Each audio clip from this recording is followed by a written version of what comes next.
بزرگان دین نے اپنی کتاب میں لکھا ہے، بزرگان دین نے اپنی کتابوں میں لکھا ہے کہ اگر فائدہ پہنچنا ہے، کون سا فائدہ؟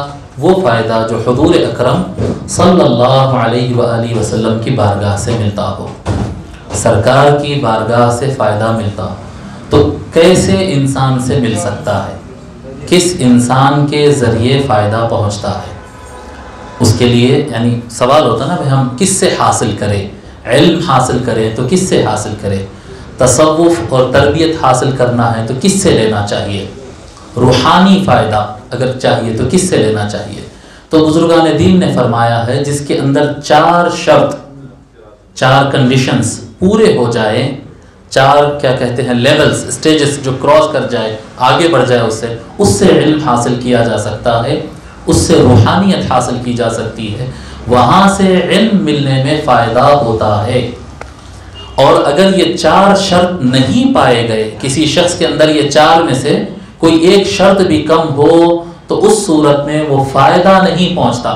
علم تو پہنچ جائے گا، بات پہنچ جائے گی، لیکن اس کے بعد ہم دیکھتے ہیں کہ بہت سارے علماء سے علم زبان سے ضرور نکلتا ہے، لیکن اس کے بعد صرف لڑائیاں اور جھگڑے اور تو اور میں، کوئی تکفیر تو کوئی تضلیل۔ آپ دیکھیں وہ حضرات بھی جو اس طرح کی باتیں کرتے ہیں وہ بھی قرآن کی آیات ہی پیش کرتے ہیں، حدیثیں ہی پڑھتے ہیں اور سنتوں پر عمل کا ہی دعویٰ کرتے ہیں، لیکن فائدہ نہیں پہنچتا، لڑائیاں جھگڑے تفریقے ہوتے ہیں۔ شرط کیا ہے فائدہ پہنچنے کے لیے؟ 4 چیزیں۔ پہلی شرط ہے آدمی کا علم حاصل کرنا، سیکھنا کسی سے، بغیر سیکھے کہ آدمی بات نہیں کر سکتا۔ پہلی شرط ہے علم، ٹھیک ہے، پہلی شرط ہے علم۔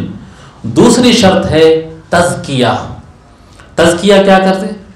من کا پاک ہونا، یعنی جو بندہ کام کر رہا ہے اسے پتہ ہونا چاہیے کہ میں صرف اللہ کے لیے کر رہا ہوں، دوسری کوئی وجہ نہیں ہے میرے پاس کہ یہ کرنے سے مجھے پیسہ مل جائے گا، یہ کرنے سے مجھے شہرت مل جائے گی، فیمس ہو جاؤں گا، لوگ میری عزت کرنے لگیں گے، اور پتہ نہیں کیا کیا اس کے اندر ہوتا ہے۔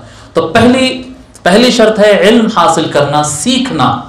دوسری چیز ہوتی ہے تزکیہ، تزکیہ من کا پاک ہونا، من کا اللہ سے جڑ جانا۔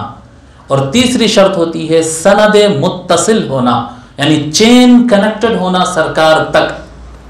یہ علم ظاہری کے لیے بھی ہے اور علم باطنی کے لیے بھی ہے، یاد رکھیں آپ۔ یعنی صوفیہ اور اہل اللہ کے جو سلسلوں کی ہم بات کرتے ہیں نا، قادریہ سلسلہ سرکار تک پہنچتا ہے، چشتیہ سلسلہ سرکار تک پہنچتا ہے، یہ صرف ولایت کے سلسلوں کی حد تک نہیں ہے۔ حدیث شریف بھی اس وقت تک معتبر نہیں ہوتی جب تک کہ اس کی چین سرکار سے نہ مل جائے۔ قرآن کی آیت کریمہ جو ہم پڑھتے ہیں، یہ آیت تواتر کے ساتھ، پوری چین کے ساتھ سرکار کے ساتھ ملتی ہے۔ قرآن بیان ہو، حدیث بیان ہو، فقہ بیان ہو، ظاہری علم ہو یا باطنی ولایت ہو، چین اگر کنیکٹڈ ہے، سلسلہ اگر جڑا ہوا ہے تو فائدہ ہوتا، ورنہ اس سے فائدہ نہیں ہوتا۔ وہ جسٹ نالج ہے، جسٹ نالج ہے۔ جیسا کہ آپ فون کھول لیتے ہیں، اپنا موبائل کھول لیجئے، کیا نالج نہیں ہے آج فون کے اندر؟ نالج الماری رکھی ہوئی ہے، نالج بھرا ہوا ہے اس کے اندر، تو اس سے فائدہ ہوتا کیا؟ نہیں ہوتا اس سے فائدہ۔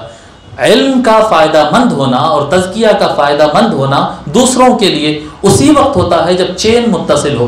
تو پہلی چیز ہے سیکھنا، دوسری چیز ہے صفائی کا ہونا، اور تیسری چیز ہے چین کا متصل ہونا، کنیکٹڈ ہونا سرکار تک، اور چوتھی چیز ہے اوپر سے اپنے شیخ سکھانے والے، تربیت کرنے والے شیخ کی طرف سے اجازت ہونا۔ شیخ یہ کہنا کہ بیٹے آپ سیکھ لیے ہیں، سمجھ گئے ہیں، جاؤ اب اجازت ہے آگے کام کرو۔ سمجھ میں آ رہی بات؟ 4 چیزیں ہو گئی۔ پہلا ہے علم، دوسرا ہے تزکیہ، تیسرا ہے سند متصل ہونا، اور چوتھی چیز ہے شیخ کی اجازت۔ جب شیخ اجازت، جس فن میں آپ جا رہے ہیں، جب استاد کہے، جیسے جامعات میں ہم یونیورسٹیز میں کالجز میں پڑھتے ہیں، پڑھنے کے بعد ایک سرٹیفکیٹ دیتے ہیں کہ ہاں آپ ڈاکٹر بن گئے ہیں، آپ انجینئر بن گئے ہیں، جی یہ سرٹیفکیٹ جس طرح سے دیا جاتا، اس طرح سے سکھانے والا شیخ پرمیشن دینا، بس اس کو اجازہ کا میں لفظ کہا، وہی ہے خلافت، وہی ہے خلافت۔ تو یہ 4 چیزیں ہیں، یہ ذہن میں رکھنا چاہیے۔ اگر کسی شخص میں عالم ہے، علامہ ہے، مولانا ہے، اور کیا کہتے ہیں دھوم دھڑاکے کے مقرر بھی ہے، مفتی ہے، دوراں بھی ہے، لیکن یہ چار میں سے ایک چیز بھی اگر کم ہو گئی تو یاد رکھو نالج کا سمندر ہو سکتا ہے لیکن فائدہ نہیں ہو سکتا، اس سے فائدہ نہیں ہو سکتا۔ بزرگان دین کے پاس یہ چار چیزیں مسلم ہیں: علم، تزکیہ، متصل سند، جی کنیکٹڈ چین، اور پرمیشن، اجازت، خلافت، ٹھیک ہے؟ یہ چار چیزوں سے یہ چیز حاصل ہوتی ہے۔